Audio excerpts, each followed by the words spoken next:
Вечно зеленая здравница. Лечебные свойства хвои для здоровья человека. Всем привет! С вами Регина Кутимская. Совсем недавно мы поделились рецептом хвойного кваса. Рецепт можно найти по ссылке в подсказках. Этим вкусным и полезным напитком заинтересовались многие наши зрители. Поэтому мы продолжаем хвойную тему. И сегодня поговорим о лечебных свойствах хвои для здоровья человека. Вначале давайте определимся, о какой хвое мы сегодня будем говорить. В природе существует немалое количество разновидностей хвойных деревьев и кустарников. Ель, сосна, кедр, пихта, лиственница, можжевельник, секвойя и прочее. Сильно в дендрологию мы забираться не будем. У всех разный ореол произрастания, и чтобы придать нашему видео некоторую универсальность, сегодня мы рассмотрим только те хвойные деревья, которые растут практически по всей земле. Это ель, сосна и кедр. Химический состав хвои этих деревьев очень похож и различается только количеством питательных и полезных веществ. Доступность ели и сосны одинаковая. Их можно найти в любом регионе планеты, и растут они зачастую вместе. Ввиду того, что количество полезных веществ в сосновой хвое гораздо больше, чем в еловой, то сегодня мы будем рассматривать именно сосновую хвою. Логично собирать в лесу то, что принесет больше пользы. Отметим, что концентрация полезных веществ в кедровой хвое выше, чем в сосновой. Поэтому если в вашем регионе растут и сосны, и кедры, то опять же логично будет собирать именно кедровую хвою. Итак, сегодня мы говорим о сосновой хвое.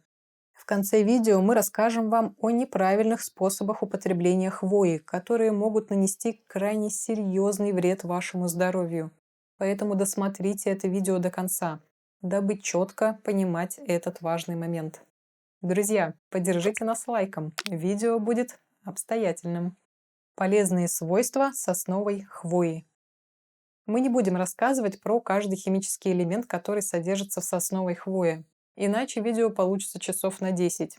Сегодня мы поговорим только о самых ключевых и ярко выраженных лечебных свойствах сосновой хвои.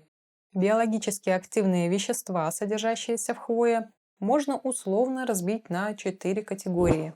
Первое. Летучие вещества. Это эфирные масла и фитонциды. Второе. Кислоты, которые содержатся в смоле. Третье – хлорофилл. Четвертое – питательные вещества, витамины, микро- и макроэлементы, флавоноиды. Антиоксидантные свойства. Сосновая хвоя обладает мощнейшими антиоксидантными свойствами. Антиоксиданты – это вещества, которые останавливают окислительные процессы в организме. Действие свободных радикалов, которые разрушают здоровые клетки. Большое присутствие в организме свободных радикалов вызывает серьезные заболевания, к примеру, рак. Дигидрокверцетин, содержащийся в сосновой хвое, по своим антиоксидантным свойствам примерно в 50 раз превышает витамин Е.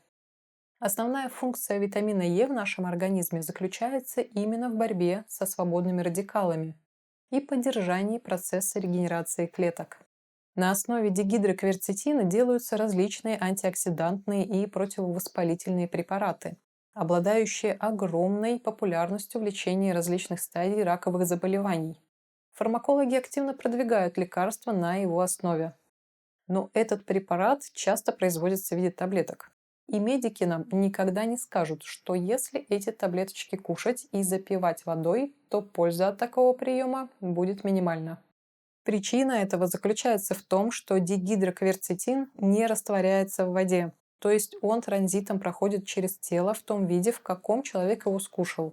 Чтобы он смог усвоиться организмом, его надо или растворить в спирте, не наша тема, или поместить его в какую-либо кислотную среду.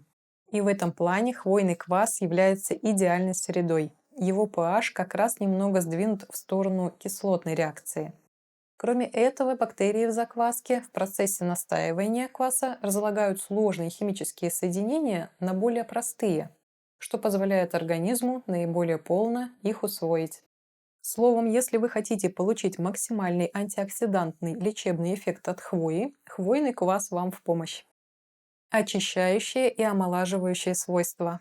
Сосновая хвоя содержит большое количество хлорофилла. Хлорофилл– это пигмент, который окрашивает иголки в зеленый цвет. Молекула хлорофилла по своему строению очень схожа с красными кровяными тельцами, содержащимися в нашей крови. То есть это практически та же самая кровь, только зеленая. Хлорофилл активно участвует в процессе кроветворения. Он помогает строить правильную кровь. Кровь разносит по всему организму кислород и питательные вещества.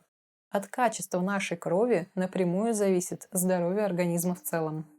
Напомним, что на процесс кроветворения оказывает большое влияние и качество воды, которую пьет человек.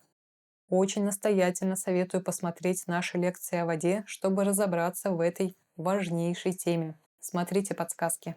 Хлорофилл также помогает организму избавляться от токсинов. Токсины замедляют и нарушают процесс регенерации в организме. Собственно, это и является главной причиной старения нашего тела. Так что хлорофилл усиливает процесс регенерации, тем самым омолаживает организм.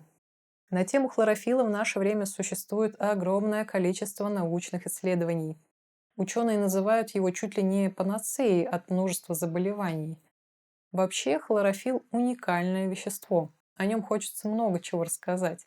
И поэтому о нем мы сделаем отдельный ролик. Оздоровление легких. В сосновой хвое содержится очень большое количество эфирных масел и фитонцидов, которые оказывают сильное оздоравливающее влияние на легкие. Они помогают в очищении и регенерации нашей дыхательной системы и организма в целом.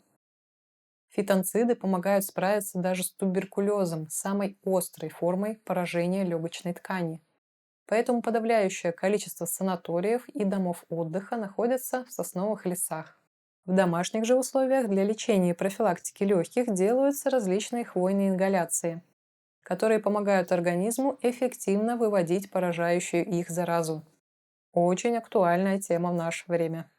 Самым эффективным способом оздоровления легких и всего организма в целом в домашних условиях является применение натурального эфирного масла, получаемого из хвои. По эфирным маслам мы будем делать отдельные видео, тема очень большая. Сейчас лишь скажем, что действительно натуральные масла в обычных аптеках вы вряд ли найдете. Продаются они в специализированных магазинах и стоят очень дорого.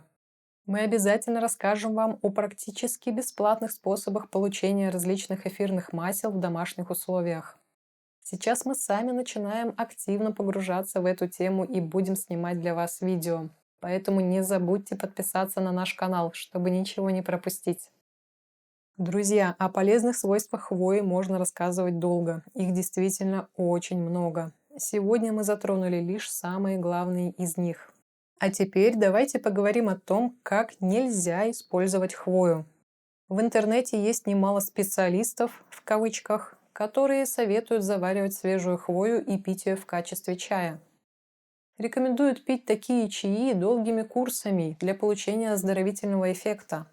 Однако человек, который слушает таких горе-специалистов, вместо обретения здоровья напрочь убивает свои почки. И если у человека с почками и так все было неважно, то дело может дойти и до их хирургического удаления. Поэтому сейчас внимательно отнеситесь к моим словам, чтобы не угробить свое здоровье. В хвое содержится большое количество смол.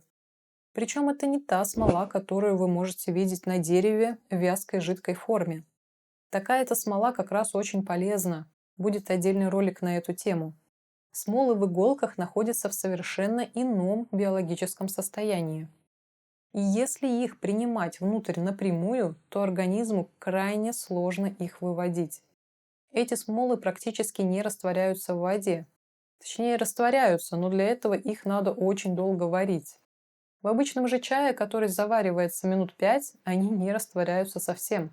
Если такой чаек выпьет здоровый человек, то с небольшим количеством смол организм в конечном итоге справится. Но если такой чай пить длительным курсом, как советуют горе-специалисты, то почки могут просто встать. Поэтому запомните, если вы хотите получить максимум пользы от сосновой хвои и не навредить при этом своему здоровью, делайте хвойный квас. Это самый правильный способ. Еще раз дублируем ссылку на хвойный квас в подсказках. Есть еще один прекрасный способ взять из хвои все полезные вещества. Сделать хвойный гидролат. Гидролат– это вытяжка, концентрат всей пользятины. О том, как его получить, мы будем рассказывать позже. Друзья, сегодня мы поговорили о пользе сосновой хвои, но, как вы видите, сами тема хвои очень большая. В будущих роликах мы поговорим о том, как сделать правильные настои, как делать хвойный гидролат, как получить эфирное масло, как сделать лечебные мази на основе хвои и о многом другом. Подписывайтесь на наш канал и жмите колокольчик. Если у вас есть какие-то вопросы по теме этого видео, пишите их в комментариях. Мы стараемся максимально подробно отвечать на все ваши вопросы. До встречи и доброго вам здравия!